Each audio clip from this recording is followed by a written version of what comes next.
Hello, my marvellous sausages.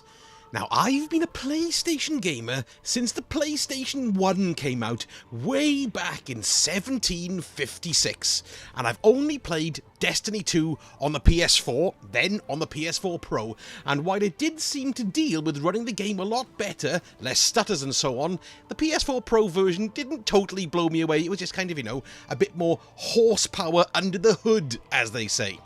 Well, the PS5 is finally here, and on launch day, I sat there on the John Lewis website, refreshing the page 1,000 times a second, and after 2 hours of this, I finally snagged myself a PS5. I know, what a lucky git! There was so much arsing about with people saying I've pre-ordered it and I haven't had it. I couldn't believe me bloody luck, I can tell you. So anyway, it arrived the next day to much fanfare, and a crane lowering it through the sunroof of my house because it's bloody huge. Not my house, I mean the PlayStation 5. And I took a picture of it with a thumbs up, and as you can see in the background, Cade approves, God bless his soul. Now, up until this week, I've only been playing the PS4 version on the PS5, but huzzah, the Next Gen update for Destiny 2 dropped this week, and then so did my gob.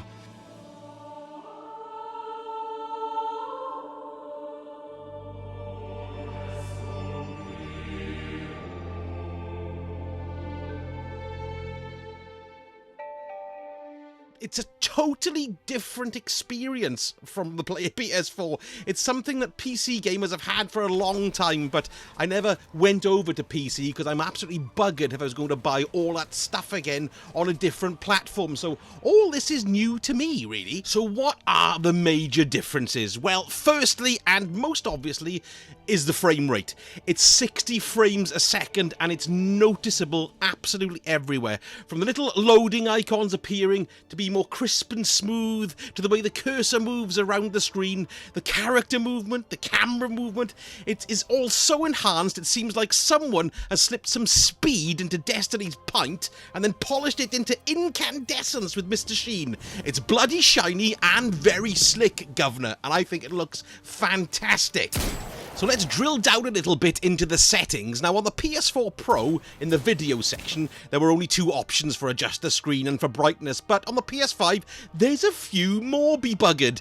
Now, the best thing, of course, is the field of view slider that you may have heard everybody jabbering about, or at least a couple of nerdy people like me on the interwebs. And technically, it's not really a slider, it's more of a kind of counter, but there we go, it's best not to be too anal about these things. Anus. So, what I did was, in order to see what it was like, I set it to the maximum of 105 and went and had a look around. Now, the best way to describe the difference, really, for me in my own ridiculous style is that, imagine you've had a set of glasses, and instead of lenses, you had two toilet roll tubes, and that's how you've been playing Destiny, looking through it through these two tiny toilet roll tubes.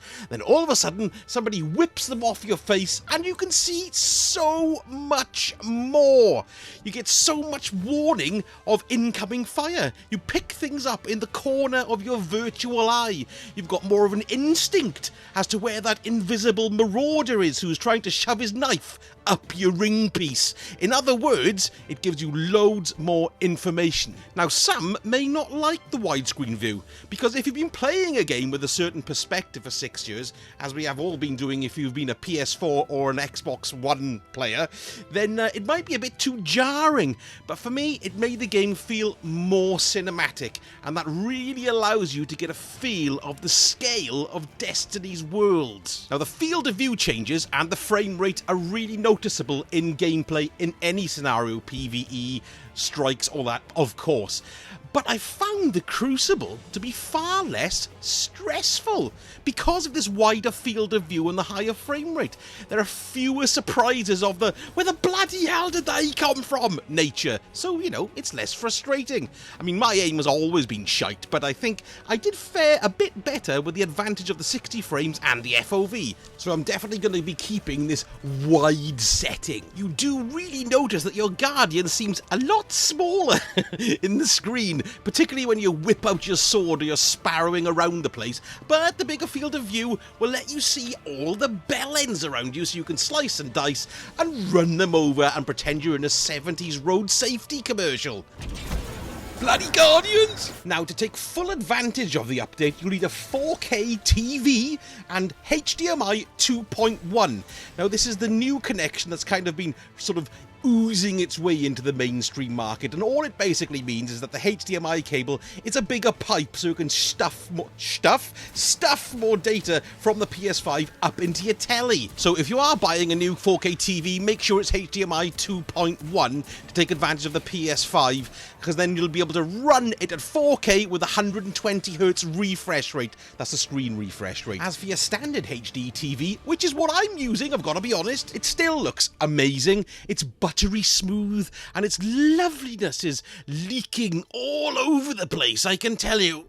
Hang on, I've got to go change my trousers. Now, I'm dying to play on 4K 2.1 with the 120Hz option for the Crucible. It sounds amazing and it'll probably give you as much of an advantage as the PC players. But of course, I've got no money now because it's Christmas time, you see, so I better go and sell off another kidney in order to get that. Bloody hell, that's 3 kidneys and a right testy that I've sold this year, and I've still only got 15 quid. Now, there are a few more settings that you can tweak, but they're kind of really refinements that you may not actually notice if you've got a HD TV like me. But if you've got a 4K 2.1 HDMI, you'll probably see a bigger difference. So first of all, there's motion blur. Now, all that does, it adds a little bit of blur between the frames, so it looks a bit more cinematic and not as choppy, even though it doesn't look choppy, if you see what I mean. If you set it to have the blur off, it looks more like a sports setting. It's more crisp, if you like. It's almost like increasing the shutter speed on a camera, so it's a sharper image to get more definition in between the actions. But personally, because I like cinematic stuff, I prefer a bit of motion blur on it. Then you've got Chromatic Aberration. Now, what this is, it's like a fringing effect when you look through a camera lens at a light source. Sort of like a purple fringe around light sources. Well, to be honest, on my HD TV, I couldn't see any bloody difference, no matter how much I tried to blind myself looking at the lights above the Eververse store. But in 4K, you probably will notice a difference. And I think the same goes for the film grain setting. I've got mine on at the moment, but I've switched it off and switched it back on again, and I can't really tell any difference in HD.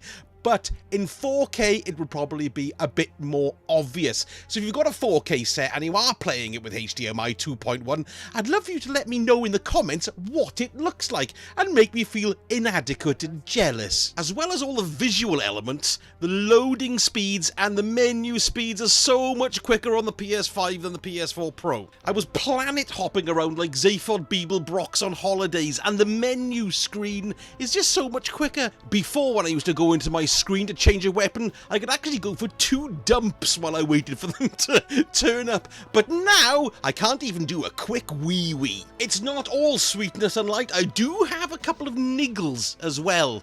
Now, firstly, upgrading to the PS5, well, it was really finicky. Apparently on the Xbox Series X and S, they have something called Smart Delivery, which basically means you sort of turn it on and initiate the update and Bob's your uncle.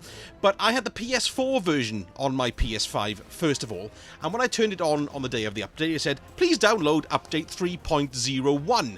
Now, I know this is the update that generally happened to all platforms, but I kind of was thinking it would be folded into this in some way. But it wasn't. I looked on Twitter, and loads of people were saying, you've got to go to the PlayStation Store to go and find that version. So I went into the PlayStation Store, and there is a version that says PS4/PS5 version. So I downloaded that, which took 1.5 hours. And then I had to re-download Beyond Light, Shadowkeep, and Forsaken. Bloody hell, it's a good job they vaulted half of the game, otherwise I'd still be downloading it all now 3 days later. So that was a bit of a crap implementation of the upgrade with no explanation from PlayStation Store or Bungie as to how to do it, so that was a bit of a turnip. The only other thing that annoyed me was that it keeps the PlayStation 4 version on the PlayStation 5 even after you've installed the new one. How do I know this? Well, I went back and played the PlayStation 4 version to capture the footage for this video, and when I went back to my PlayStation 5, it had kept that setting, it had remembered it, and therefore when I opened it up, it played the PS4 version. So I'd actually had to go back into the menu and say open the PS5 version, which, to be perfectly honest, was a pain in the arse. But of course, those two things are only annoying when you're actually installing the game on a PlayStation 5, so I can't really hold that against it. And aside from those two little things, it was like breathing new life into Destiny 2 for me.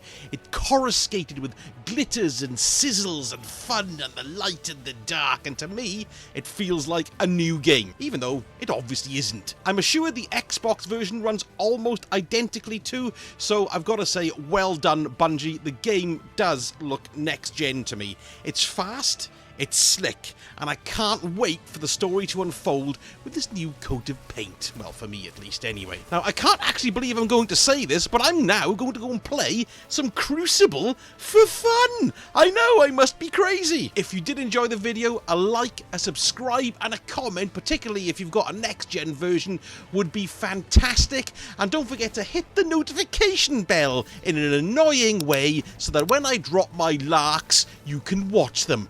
Thank you so much for watching, and I shall see you all again very soon. Sausage out. Outtake warning. Then you've got the Chromatic Aberration. Now, what this not this what me